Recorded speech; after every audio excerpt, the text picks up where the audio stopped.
नमस्कार बच्चों, मैं गहलोत कुमार उत्सव एकेडमी में एक बार फिर से आपका स्वागत करता हूं। जैसा कि मैंने कल वीडियो अपलोड की थी, वो करंट अफेयर से संबंधित थी।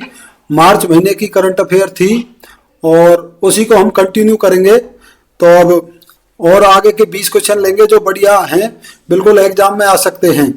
तो आगे बढ़ते हैं। तो उसी कड़ी में देखो, क्वेश्चन है, वैज्ञानिकों ने प्रशांत महासागर की गहराई में किसकी खोज की है जिसे डार्क ऑक्सीजन कहा जा रहा है। अच्छा क्वेश्चन है साइंस एंड टेक्नोलॉजी के हिसाब से। तो देखो, इसमें यदि हम इस क्वेश्चन को देखें तो ये बिल्कुल अच्छा क्वेश्चन है और आंसर हो जाएगा इसका बिना प्रकाश के बनने वाली ऑक्सीजन। जो बी ऑप्शन है, बिना प्रकाश के बनने वाली ऑक्सीजन को क्या नाम दिया गया है? Dark oxygen. ठीक है, इसको डार्क ऑक्सीजन नाम दिया गया है। ये अच्छा क्वेश्चन है बिल्कुल और आने लायक है। अब इसके बारे में थोड़ा जान लेते हैं। तो देखो, ये 4000 मीटर की गहराई पर पॉलीमेटलिक नोड्यूल्स, यहाँ पर इसकी प्राप्ति हुई है। वैज्ञानिकों ने प्रशांत महासागर में 4000 मीटर नीचे डार्क ऑक्सीजन की खोज की है और यह ऑक्सीजन सूर्य के प्रकाश के बिना पॉलीमेटलिक नोड्यूल्स के इलेक्ट्रोलिसिस से बनती है। बिल्कुल ये अलग चीज मिली है और इस खोज ने जीवन की उत्पत्ति और गहरे समुद्र के पारिस्थितिक तंत्र की समझ बदल दी है। अब इससे क्या फायदा, क्या क्लियर होता है? इससे देखो, इस चीज में कामयाबी मिलेगी कि जीवन की शुरुआत किस प्रकार से हुई है और दूसरी बात ये निकल कर आई है कि प्रकाश संश्लेषण के बिना भी ऑक्सीजन उत्पादन और दूसरे तरीकों से भी हो सकता है। बहुत अलग बात है ये कि अब तक हम मान के चल रहे हैं कि जो फोटोसिंथेसिस रिएक्शन है, जो प्रकाश संश्लेषण की क्रिया है, वो ही सिर्फ ऑक्सीजन का उत्पादन करती है। पर ये ऐसी खोज है जो ये साबित करती है कि प्रकाश संश्लेषण के अलावा और भी रास्ते हैं जिनसे ऑक्सीजन का उत्पादन हो सकता है। तो इसको डार्क ऑक्सीजन नाम दिया गया है और 4000 मीटर नीचे प्रशांत महासागर में ये पॉलीमेटलिक नोड्यूल्स के इलेक्ट्रोलिसिस से बनती है। तो बिल्कुल अलग ही चीज है ये और आपको अच्छे से याद रखना है इसको। अच्छा क्वेश्चन है। अब आगे बढ़ते हैं, अगला क्वेश्चन देख लेते हैं। तो अगले क्वेश्चन में हम देखेंगे कि क्वेश्चन है, भारत का पहला स्वदेशी उभयचर ड्रोन विकसित किया गया है, उसका नाम क्या है? तो ये एक ड्रोन तैयार किया है उभयचर। तो आप जानते ही होंगे एम्फीबियस क्या होता है। तो कोई ऐसा पक्षी या ऐसा जीव जो पानी और हवा दोनों में रह सकता है, उसको एम्फीबियन बोलते हैं। तो वही चीज यहाँ जमीन पर, पानी पे दोनों जगह रह सकता है। तो इसी हिसाब से इसका नाम दिया गया है उभयचर और इस ड्रोन का नाम है अवतार। ठीक है, अवतार ये ड्रोन है। अब इसकी खासियत क्या है? तो देखो, उभयचर का मतलब है जल और थल दोनों पर कार्य करने वाला।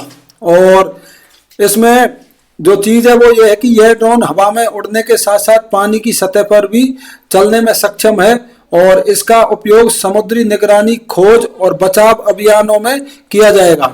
स्वदेशी तकनीकी से निर्मित होने के कारण यह भारतीय सेना के लिए सामरिक रूप से महत्वपूर्ण है। तो मेक इन इंडिया जो है उसी को आगे बढ़ाने वाली बात है और आत्मनिर्भर भारत की तरफ एक और कदम है। ड्रोन की खासियत क्या है? हवा और पानी दोनों में। ठीक है, रक्षा कार्यों के लिए यह एक बहुआयामी और उन्नत तकनीकी समाधान है। तो अच्छा क्वेश्चन है अवतार का, बिल्कुल आने लायक क्वेश्चन है ये। ड्रोन का नाम क्या है? अवतार। क्वेश्चन नंबर 3 देखते हैं। गुजरात भारत का कौन सा राज्य बन गया है जिसने समान नागरिक संहिता विधेयक पारित किया है? तो जिसको यूसीसी बोल देते हैं, यूनिफॉर्म सिविल कोड। ये भारतीय संविधान के अनुच्छेद कौन से में? 44 में। ठीक है, 44 में है और नीति निर्देशक तत्वों में शामिल है। तो गुजरात ऐसा दूसरा राज्य बन चुका है जिसने यूसीसी को, समान नागरिकता संहिता को लागू किया है, यूनिफॉर्म सिविल कोड को। तो अच्छा क्वेश्चन है, ये भी आने लायक है। अब थोड़ी जानकारी ले लेते हैं। अनुच्छेद 44 क्या बोलता है? राज्य के नीति निर्देशक तत्वों में शामिल है और ये बोलता है कि सभी के लिए समान नागरिक संहिता होगी। इसको अभी लागू नहीं किया गया पूरे इंडिया में, पर इसमें 2-3 क्वेश्चन हैं जो एग्जाम के हिसाब से इंपॉर्टेंट है।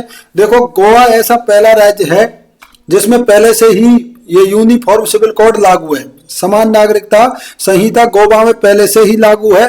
और दूसरा एक बहुत बढ़िया क्वेश्चन है कि वर्तमान समय में इसको लागू करने वाला, समान नागरिक संहिता को लागू करने वाला पहला राज्य कौन सा बना है? उत्तराखंड। 2025 में समान नागरिक संहिता को लागू करने वाला पहला राज्य उत्तराखंड और दूसरा 2026 में गुजरात। तो दोनों ही क्वेश्चन बिल्कुल बढ़िया है। इससे पहले का ये भी क्वेश्चन अच्छा था कि कौन सा राज्य है जिसमें समान नागरिक संहिता लागू है, तो उसका आंसर गोवा था। 2 और जुड़ चुके हैं, उत्तराखंड वर्तमान समय के हिसाब से पहला और गुजरात दूसरा। अनुच्छेद 44 मोस्ट इंपोर्टेंट है, ये है समान नागरिक संहिता। जो सिविल कानून है वो सभी के लिए एक समान होंगे, तो इसमें कौन कौन सी चीजों पे फर्क पड़ेगा? इनमें फर्क पड़ेगा, देखो विवाह, तलाक, उत्तराधिकार के जो नियम हैं उन पे फर्क पड़ेगा। इसके साथ में एक बात और भी जोड़ी गई है कि लिव इन रिलेशनशिप में पंजीकरण को कानूनी रूप से अनिवार्य कर दिया है। यदि कोई जोड़ा लिव इन में रहता है तो उसको अपना रजिस्ट्रेशन, पंजीकरण कराना होगा। इससे पहले यह था कि वो अपनी मर्जी से रह सकते थे और कभी भी अलग हो सकते थे, तो अब ऐसा नहीं है। उसको मर्जी से रहने को इलीगल माना जाएगा जब तक कि वो कपल, वो जोड़ा अपना पंजीकरण नहीं कराता। तो इसमें कई सारे क्वेश्चन है जो हमारे काम के हैं। अनुच्छेद 44 बिल्कुल काम का है। समान नागरिक संहिता पहले से लागू गोवा में है और वर्तमान समय के हिसाब से पहला राज्य लागू करने वाला उत्तराखंड है, दूसरा राज्य कौन सा हुआ? गुजरात। अगला क्वेश्चन देखते हैं। स्मार्ट विलेज प्रोजेक्ट के तहत विकसित होने वाला कुसुनपुर किस राज्य का पहला स्मार्ट गांव है? तो बिल्कुल बढ़िया क्वेश्चन है कि स्मार्ट विलेज कौन सा है। तो देखो, स्मार्ट विलेज कुसुनपुर कौन से राज्य से संबंधित है? ओडिशा से। ठीक है, ओडिशा से संबंधित है। पहला स्मार्ट गांव है ये, ओडिशा से संबंधित है। अब इसमें क्या क्या चीजें हैं? तो स्मार्ट विलेज के लिए जो कंडीशन है वो है, देखो, गांव में जलवायु बिल्कुल अनुकूल, स्कूल, सौर ऊर्जा और आधुनिक कृषि, ये कृषि की तकनीकी अपनाई गई है। तो एक तरीके से बहुत ज्यादा अपडेटेड है ये गांव, तो इसलिए इसको स्मार्ट विलेज घोषित किया गया है। कहां पर है? तो है ये, देखो, ओडिशा के केंद्रपाड़ा जिले में।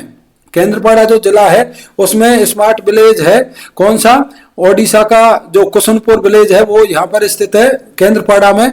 और किसने विकसित किया है? देखो, CSIR के सहयोग से विकसित हुआ है। वैज्ञानिक एवं औद्योगिक अनुसंधान परिषद, इसके सहयोग से विकसित हुआ है। इसका उद्देश्य सतत ग्रामीण विकास का एक राष्ट्रीय आदर्श मॉडल तैयार करना है। प्रोजेक्ट के तहत कौशल विकास और बुनियादी ढांचे को उच्च स्तरीय बनाया गया है। ठीक है, तो हमारे मतलब का मेन क्वेश्चन ये कि पहला स्मार्ट विलेज कौन सा है? कुसुनपुर, केंद्रपाड़ा जिला, राज्य कौन सा? ओडिशा। ठीक है, तो क्वेश्चन बिल्कुल बढ़िया है, पहला स्मार्ट विलेज। क्वेश्चन नंबर 5 है, किस केंद्र शासित प्रदेश ने 99.93 साक्षरता दर के साथ पूर्ण साक्षर होने का दर्जा प्राप्त किया है? तो बहुत अच्छा क्वेश्चन है, बिल्कुल बहुत जरूरी, आपको बहुत अच्छे से याद होना चाहिए, जरूर आएगा एग्जाम में, कई एग्जामों में आएगा। तो ये केंद्र शासित प्रदेश कौन है? चंडीगढ़, यूनियन टेरिटरी चंडीगढ़ 99.93% साक्षरता दर प्राप्त करने के साथ पूर्ण साक्षर होने वाला क्या है? केंद्र शासित प्रदेश। ठीक है, तो ये आपको बहुत अच्छे से क्लियर करना है। इससे पहले की घटना ये है कि लद्दाख इससे पहले 95% की साक्षरता दर प्राप्त कर चुका था। उसके बाद में चंडीगढ़ उससे आगे निकल गया है और चंडीगढ़ ने प्राप्त किया 99.93%। इससे पहले क्वेश्चन हुआ करता था, केंद्र शासित प्रदेशों में सबसे ज्यादा साक्षरता दर किसकी थी? लक्षद्वीप की। तो वो बात अब पीछे छूट चुकी है। अब यूनियन टेरिटरी चंडीगढ़ 99.93, ठीक है, 99.93 के साथ में पहले स्थान पर है और लद्दाख इससे पहले 95% प्राप्त कर चुका है। तो बहुत सॉलिड क्वेश्चन है, बिल्कुल अच्छे से क्लियर करना है। आगे बढ़ते हैं। अगला क्वेश्चन है, महाराष्ट्र के किस पंचायत को भारत की पहली नेट जीरो पंचायत के रूप में मान्यता मिली है? तो ये बेला पंचायत है और बेला पंचायत कहां पर है? भंडारा जिला, महाराष्ट्र। अब आपको यह जानना बहुत जरूरी है कि नेट जीरो क्या है। तो नेट जीरो है ग्रीन हाउस गैसों के उत्सर्जन और अवशोषण में पूर्ण संतुलन, मतलब जितना उत्सर्जन हो रहा है उतना ही अवशोषण हो रहा है, तो किसी प्रकार का प्रदूषण नहीं होता है इस प्रकार से। तो ये नेट जीरो है और इस गांव में इस चीज को कामयाबी मिली है। तो ये नेट जीरो पंचायत बनी है, कौन सी? बेला, ये महाराष्ट्र में स्थित है। और अच्छा क्वेश्चन है बिल्कुल। और कार्बन फुटप्रिंट का, इसमें पंचायत ने सौर ऊर्जा और वृक्षारोपण के माध्यम से कार्बन फुटप्रिंट को क्या किया है? न्यूनतम किया है इन्होंने। तो ये ग्रीन हाउस गैसों के उत्सर्जन और अवशोषण का जो बैलेंस है वो बिल्कुल यहाँ पर इक्वल है, बिल्कुल बराबर है। तो इसीलिए यहाँ पर ग्रीन हाउस गैसों का कोई उत्सर्जन नहीं है और इसीलिए पंचायत क्या हुई है, नेट जीरो। ठीक है, नेट जीरो पंचायत पहली बेला होगी। और ये रोहिणी एक पंचायत है, ये पेपरलेस है, 2025 का क्वेश्चन है, पर ये पहली पेपरलेस पंचायत है इंडिया की। और ये भी महाराष्ट्र के कौन से जिले में, धुले डिस्ट्रिक्ट में। ठीक है, धुले जिला महाराष्ट्र में पड़ता है। तो दोनों पंचायत ये महाराष्ट्र में स्थित है, एक धुले जिले में स्थित है, एक भंडारा जिले में बेला है, जो वर्तमान में नेट जीरो पंचायत घोषित की गई है। तो ये भी क्वेश्चन ठीक था, पेपरलेस पंचायत रोहिणी, धुले डिस्ट्रिक्ट, महाराष्ट्र। ठीक है, तो बढ़िया क्वेश्चन है। आगे देखते हैं, खेलकूद में आईसीसी पुरुष T20 विश्व कप 2026 का खिताब किस देश ने जीता? तो ज्यादातर आपको पता होगा, तो भारत ने जीता है। बिल्कुल आसान सा क्वेश्चन है, सबको इस चीज का पता है जो भी क्रिकेट का थोड़ा शौक रखता है। पर आपको इसके, ये तो बात खैर सबको याद है और याद रखनी भी है यदि नहीं है तो, पर इसके आसपास की चीजें आपको जरूर क्लियर करके रखनी है। यदि यहाँ से क्वेश्चन आएगा तो साइड का क्वेश्चन आएगा। तो देखो क्या है, भारत ने एक तो किसको हराया है, तो न्यूजीलैंड को हराया है, ये क्लियर होना चाहिए। और कौन सी बार जीता है भारत ने? तीसरी बार। T20 वर्ल्ड कप भारत ने तीसरी बार जीता, ये बिल्कुल क्लियर होना चाहिए। न्यूजीलैंड को हराया। इधर और देख लेते हैं, और तीन कौन कौन से जीते हैं भारत ने? तो एक तो 2007 में जीता इंडिया, जो पहला T20 वर्ल्ड कप था। 2007 में T20 वर्ल्ड कप की शुरुआत हुई थी, शुरुआत का भारत ने जीता था, महेंद्र सिंह धोनी कैप्टन थे, और पाकिस्तान को हराया था भारत ने। इसमें बड़ा रोमांचक मैच था। तो एक तो 2007 में जीता इंडिया, दूसरा 2024 और एक 2026। तो ये चीजें क्लियर होनी चाहिए। तीसरी बार जीता है, न्यूजीलैंड को हराया 2007, 2024, 2026। एक आपको याद रखना है इसमें, देखो घरेलू मैदान में जीतने वाली पहली टीम है इंडिया। अभी तक कोई अपने घर में T20 वर्ल्ड कप नहीं जीता है, ये पहला केस है जो इंडिया जीता है। साथ में आपको देखो, एक तो प्लेयर ऑफ द मैच, ठीक है, प्लेयर ऑफ द मैच, और एक प्लेयर ऑफ द टूर्नामेंट। तो प्लेयर ऑफ द मैच की यदि हम बात करें तो मैन ऑफ द मैच तो कौन है? जसप्रीत बुमराह। और प्लेयर ऑफ द टूर्नामेंट कौन है? संजू सैमसन। बड़ा अच्छा बल्ला चला है इनका इस पूरी प्रतियोगिता में। तो संजू सैमसन ये मैन ऑफ द सीरीज है, और Jasprit Bumrah man of the match है। तो ये साइड की चीजें आपको इसमें बहुत अच्छे से रखनी है। क्वेश्चन तो आएगा कोई ना कोई से पेपर में, पर मेरे हिसाब से आसपास का आने का ज्यादा चांस है, क्योंकि ये तो सीधी बात है कि भारत ने T20 वर्ल्ड कप जीता है 2026 का, तो तीसरी बार जीता है, न्यूजीलैंड को हराया है। इससे पहले 2007 में पहला भारत ने जीता था, 2024 जीता, 2026 जीता। और मैन ऑफ द मैच की बात करें तो Jasprit Bumrah, man of the series की बात करें तो संजू सैमसन। अगला देखते हैं, रणजी ट्रॉफी 2025-26। रणजी ट्रॉफी 2025-26 का खिताब पहली बार किस टीम ने जीता है? ये वेरी वेरी मोस्ट इंपोर्टेंट है। जम्मू कश्मीर। जम्मू कश्मीर पहली बार ये रणजी ट्रॉफी जीती है इसने, और ये क्वेश्चन जरूर आएगा 100%, बहुत अच्छे से क्लियर होना चाहिए। तो और साथ में इसमें आपको क्लियर होना चाहिए कि जम्मू कश्मीर ने हराया किसको है? तो जम्मू कश्मीर ने फाइनल मैच में कर्नाटक जैसी मजबूत टीम को हराया है इसमें। तो बिल्कुल बहुत अच्छा क्वेश्चन है। रणजी ट्रॉफी 2025-26 जम्मू कश्मीर ने जीती है, हराया किसको? कर्नाटक को हराया है, ये आपको जरूर याद रखना है। अगला क्वेश्चन देखते हैं, भारत के 94वें शतरंज ग्रैंड मास्टर कौन बने हैं? ये कुछ क्वेश्चन बिल्कुल चलन में है, आजकल बहुत ज्यादा पूछे जाते हैं। तो देखो 94 नंबर की यदि हम बात करें तो मयंक चक्रवर्ती। नंबर जरूर याद रखना है, क्योंकि आपको 93 नंबर का भी जरूर ऑप्शन में मिलेगा। तो 94 नंबर का मयंक चक्रवर्ती है, और 93 नंबर का ये रहा देखो आरव डेगला। आरव डेगला ये 93 नंबर का है। तो मयंक चक्रवर्ती 16 वर्ष की उम्र में ये ग्रैंड मास्टर बने हैं। 94 नंबर के, उम्र 16 वर्ष है। थोड़ा और इसकी जानकारी लेते हैं। तो देखो 93 नंबर के थे आरव डेंगला, मुंबई के रहने वाले। उनसे पहले मुंबई के आरव डेंगला भारत के 93 ग्रैंड मास्टर बने। 94 नंबर के मयंक चक्रवर्ती कहाँ से हैं? असम से। ठीक है, असम से 16 वर्ष की उम्र में बने। मयंक चक्रवर्ती स्वीडन में आयोजित टूर्नामेंट में भारत के 94 ग्रैंड मास्टर बने हैं, और वह असम राज्य से संबंधित हैं, और उत्तर पूर्व से, ठीक है, नॉर्थ ईस्ट से भारत के पहले ग्रैंड मास्टर हैं ये। ठीक है, नॉर्थ ईस्ट से भारत के पहले ग्रैंड मास्टर हैं। उम्र कितनी है? 16 वर्ष। और ये चीज देखो दिखाती है कि वैश्विक शतरंज पटल पर भारत की क्या ताकत है, क्योंकि भारत के ग्रैंड मास्टर बहुत ज्यादा होते हैं। तो ये 94 नंबर के हो गए मयंक चक्रवर्ती। अगला क्वेश्चन देखते हैं, अंतरराष्ट्रीय T20 डेब्यू पर शतक लगाने वाली दुनिया की पहली महिला। तो देखो पहले ही मैच में T20 में शतक लगाया है, ये कौन है? ये है फैनी ओटांगू सिमानिंदे। ठीक है, फैनी ओटांगू सिमानिंदे ये कौन से देश की रहने वाली हैं? तो रवांडा की रहने वाली है और घाना के विरुद्ध इन्होंने ये शतक लगाया है। तो क्वेश्चन बिल्कुल है, यदि हम देखें तो 65 गेंदों पर 111 रन बनाए इन्होंने, और टीम वैसे छोटी है इंटरनेशनल लेवल के हिसाब से। तो ओटांगू सिमानिंदे ने घाना के विरुद्ध 65 गेंदों पर 111 रन बनाए हैं और पहले ही मैच में बनाए, ये इनकी उपलब्धि है। तो इसीलिए हमने क्वेश्चन यहाँ पर डाला है। आगे बढ़ते हैं। तो अंतरराष्ट्रीय संबंध और नियुक्तियों की यदि बात करें तो क्वेश्चन है अंतरराष्ट्रीय सौर गठबंधन, आईएसए बोलते हैं शॉर्ट में, अंतरराष्ट्रीय सौर गठबंधन का 118वां सदस्य मार्च 2026 में कौन बना है? तो बढ़िया क्वेश्चन है, ये रोमानिया है। 118वें नंबर का रोमानिया सदस्य बना है किसका? अंतरराष्ट्रीय सौर गठबंधन का।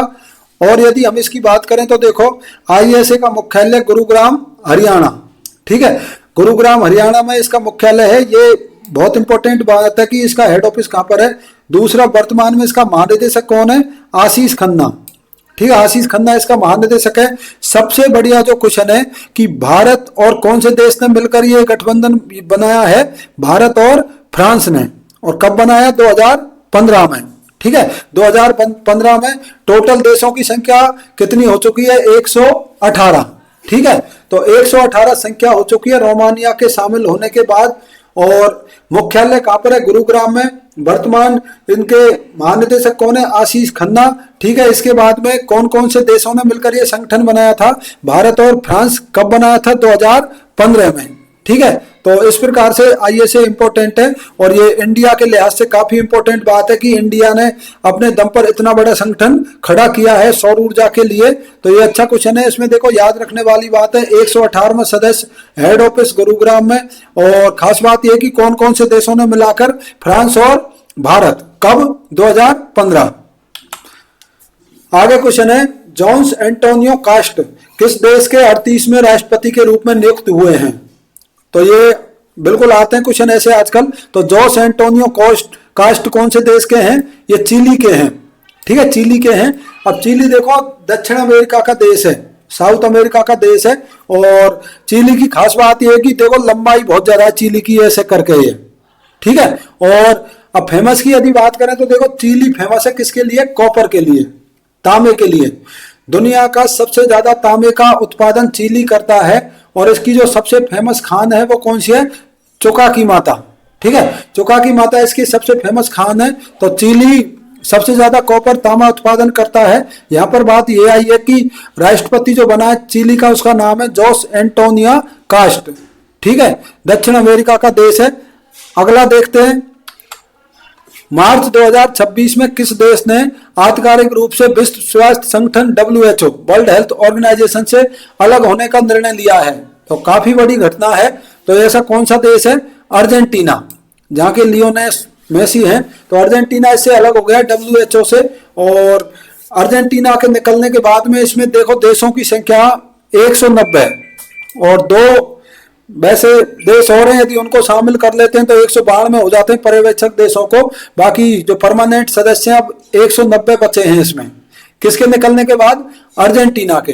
ठीक है, अर्जेंटीना की राजधानी ब्यूनस आयर्स है, दक्षिण अमेरिका का देश है। लियोनेल मेसी यहीं के ही है। और थोड़ी और जानकारी लेते हैं इसकी। तो देखो निकलने का कारण इन्होंने बताया कि कोविड महामारी के दौरान WHO की नीतियां ठीक नहीं थी, ये इन्होंने बताया है।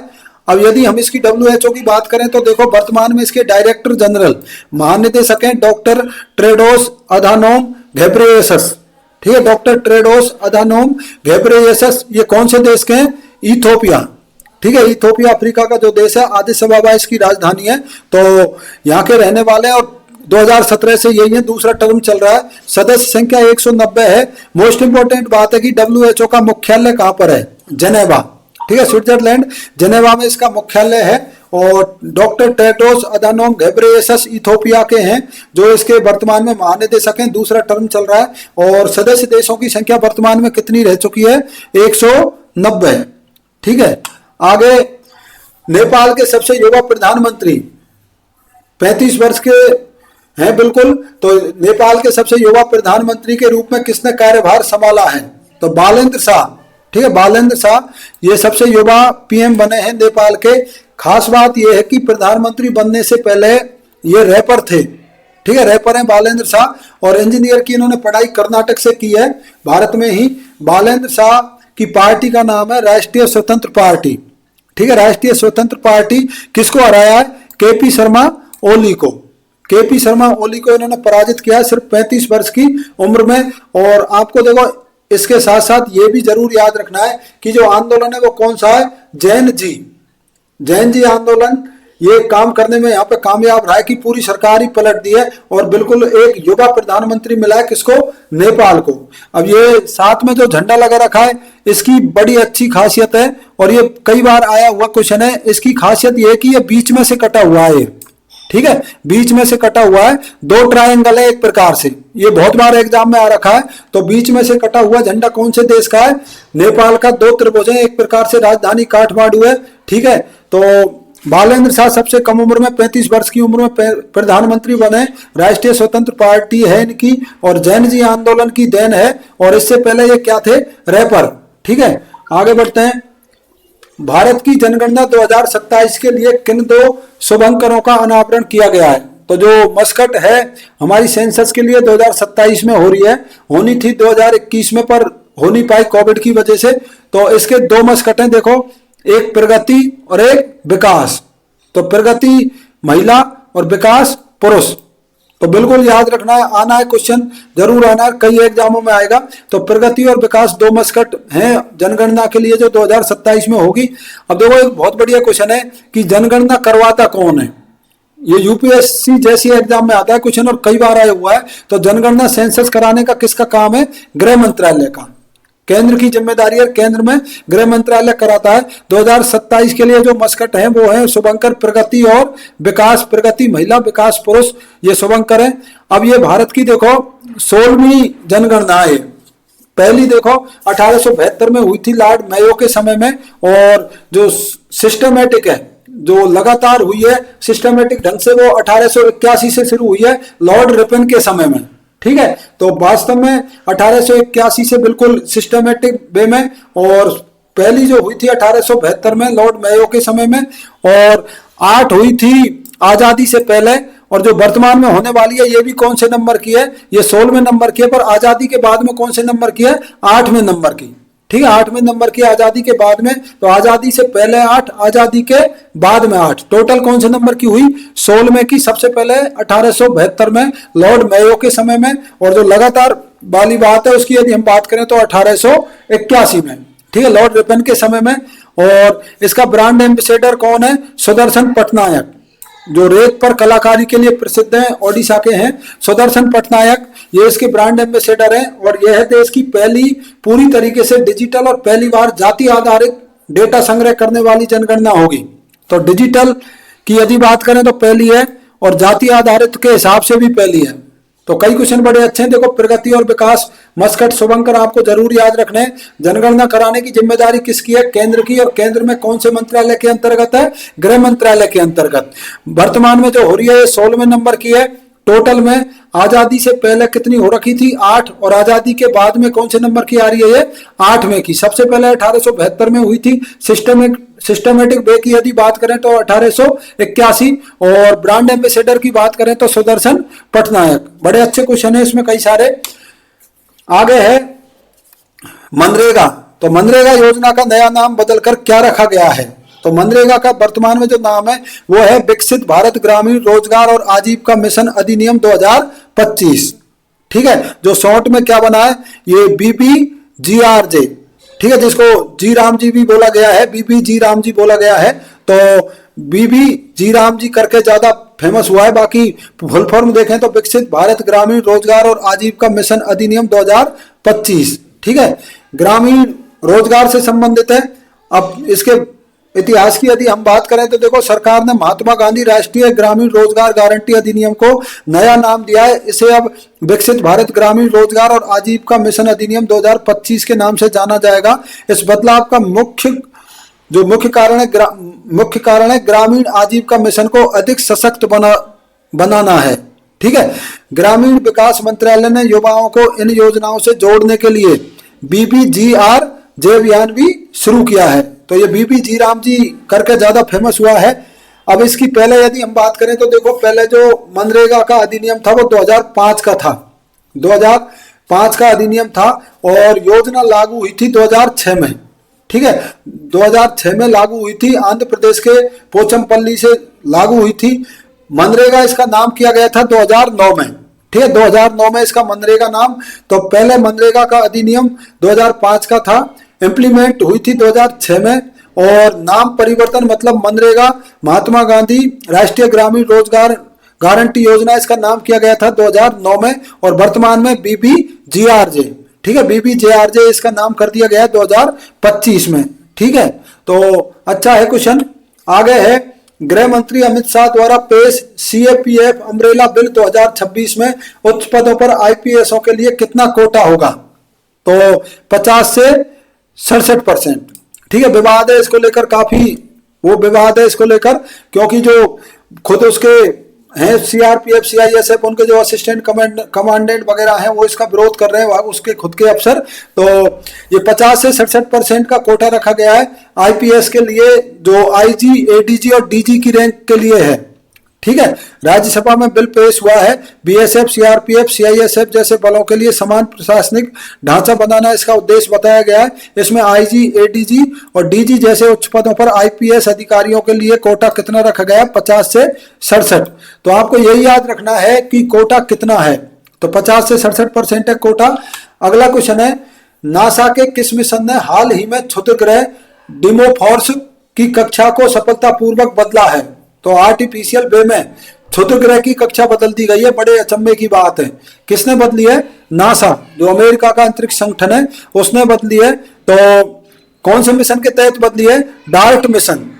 ठीक है, तो डार्ट मिशन के तहत अमेरिका के नासा संगठन ने क्षुद्रग्रह डिमोफोर्स की कक्षा बदल दी है। और जानकारी लेते हैं, तो नासा का जो डार्ट मिशन एक ऐतिहासिक सफलता रखता है, जिसने डिमोफोर्स नामक क्षुद्रग्रह की दिशा बदल दी। ठीक है, अब देखो ये भी क्वेश्चन है ज्योग्राफी का कि क्षुद्रग्रह कौन कौन से ग्रहों के बीच में है? तो क्षुद्रग्रह देखो मंगल और बृहस्पति के बीच में है, बहुत बार आया हुआ क्वेश्चन है। मंगल और बृहस्पति के बीच में क्षुद्रग्रह है, और ये क्षुद्रग्रह कौन सा है जिसकी दिशा बदली है? ये है डिमोफोर्स। ठीक है, डिमोफोर्स कौन से मिशन के तहत बदली है? डार्ट मिशन के तहत। किसने बदली है? नासा ने। तो बिल्कुल, और देखो ये काम कर दिया इन्होंने, अंतरिक्ष यान की टक्कर के बाद क्षुद्रग्रह की परिक्रमा समय में लगभग 30 से 35 मिनट की कमी आ गई। ठीक है, 30 से 35 मिनट की कमी आ गई, जिससे ये पृथ्वी से टकराने से बच जाएगा। यह दुनिया का पहला ग्रह रक्षा परीक्षण था जिसे सफलतापूर्वक पूरा किया गया है। इस तकनीकी का उद्देश्य भविष्य में पृथ्वी की ओर आने वाले खतरों को टालना है। तो बड़ा अचंभे का काम है। देखो नासा ने यह काम किया है, डार्ट मिशन के तहत डिमोफोर्स जो क्षुद्रग्रह है उसकी दिशा बदल दी है। और क्षुद्रग्रह कौन कौन से ग्रहों के बीच होते हैं? ये होते हैं मंगल और बृहस्पति के बीच। आगे है, लक्षद्वीप की राजधानी कावारती में किस तकनीकी पर आधारित बिजली संयंत्र विकसित किया जा रहा है? तो ये है देखो OTEC। OTEC की फुल फॉर्म है ओशन थर्मल एनर्जी कन्वर्जन। ये फुल फॉर्म बहुत जरूरी है। ओशन थर्मल एनर्जी कन्वर्जन के तहत ये बिजली संयंत्र विकसित किया गया है लक्षद्वीप की राजधानी कावारती में। अब और जानते हैं इसके बारे में। तो देखो, भारत का पहला ocean thermal energy plant Lakshadweep की राजधानी कावारती में स्थापित किया जा रहा है। यह तकनीकी समुद्र की सतह के गर्म पानी और गहराई के ठंडे पानी के तापमान अंतर से बिजली बनाती है। तो नीचे का जो पानी है उसका टेम्परेचर कम, ऊपर वाले का टेम्परेचर ज्यादा, तो दोनों के जो तापांतर के कारण स्थिति पैदा होती है उसको क्या काम किया जाएगा? उससे बिजली बनाई जाएगी। और इस संयंत्र से लगभग 65 किलोवाट बिजली और प्रतिदिन 1 लाख लीटर पीने योग्य पानी। तो बड़े काम की चीज है। यह परियोजना समुद्री अक्षय ऊर्जा के क्षेत्र में भारत के लिए एक महत्वपूर्ण तकनीकी मील का पत्थर है। ये देखो, ये डायग्राम भी है, ऊपर गर्म पानी नीचे ठंडा पानी, दोनों को मिलाने के बाद OTEC प्लांट में देखो बिजली कितनी मिल रही है, 65 किलोवाट, और 1 लाख लीटर पीने योग्य पानी हो रहा है जो खारे से मीठा हो जाएगा। ठीक है, लास्ट क्वेश्चन है, रिलायंस इंडस्ट्रीज ने किस देश में $300 अरब के ऊर्जा निवेश की घोषणा की है? बिल्कुल अच्छा क्वेश्चन है। क्वेश्चन बिल्कुल सिंपल बनेगा कि 300 अरब डॉलर है। एक तो राशि याद रखने लायक है कि कितने का निवेशक, कितने का इन्वेस्टमेंट है। दूसरा, एक कौन से देश में है। तो देखो, यूएसए, संयुक्त राज्य अमेरिका में रिलायंस ये इन्वेस्टमेंट करेगी कितने का, 300 अरब डॉलर का। और इसकी जानकारी ले तो देखो, रिलायंस ने दक्षिण टेक्सास के पोर्ट ऑफ ब्राउनविले में एक बड़ी रिफाइनरी स्थापित करने की घोषणा की है।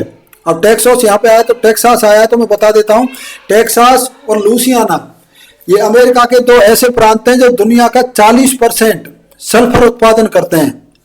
ठीक है, तो सल्फर उत्पादन में यूएसए नंबर 1 है। और यूएसए में भी 2 स्टेट हैं सिर्फ, एक टेक्सास और एक लुइसियाना।